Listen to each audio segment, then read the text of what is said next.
Hello అండి. ఈరోజు ఒక సూపర్ ఫుడ్‌తో వచ్చేసాను. అదేనండి రాగి సూప్. ఈ చలికాలంలో ఒకసారి ట్రై చేసి చూడండి. సంవత్సరం అంతా చేసుకుంటారు. వెయిట్ లాస్ అవ్వాలనుకునేవారు డిన్నర్‌కి కానీ, బ్రేక్‌ఫాస్ట్‌కి కానీ తీసుకోవచ్చు. ఇలా మనం వెజిటబుల్స్ అన్నీ కట్ చేసి పెట్టుకుంటే 5 మినిట్స్‌లో రెడీ అవుతుంది. ఒక పాన్‌లో హాఫ్ టీ స్పూన్ బటర్ తీసుకొని, అల్లం, వెల్లుల్లి, పచ్చిమిర్చి ముక్కలు వేసుకొని ఫ్రై చేసుకొని, ఆనియన్ కూడా వేసుకొని ఫ్రై అయిన తర్వాత ఒక్కొక్క వెజిటబుల్ తీసుకొని వేసుకోవాలి. Beans, carrot, mushroom, sweet corn, cabbage అన్నీ చిన్న చిన్న ముక్కలు తరుక్కొని వేసుకోవాలి. ఒక 1 మినిట్ ఫ్రై అయిన తర్వాత కొంచెం సాల్ట్ కూడా వేసుకొని ఫ్రై చేసుకోవాలి.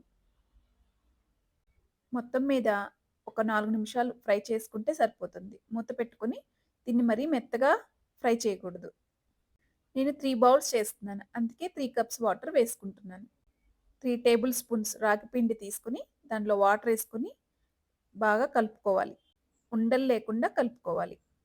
ఇలా కలుపుకున్న తర్వాత ఈ వెజిటబుల్ వాటర్‌లో వేసేసుకొని మళ్ళీ బాగా కలుపుకోవాలి.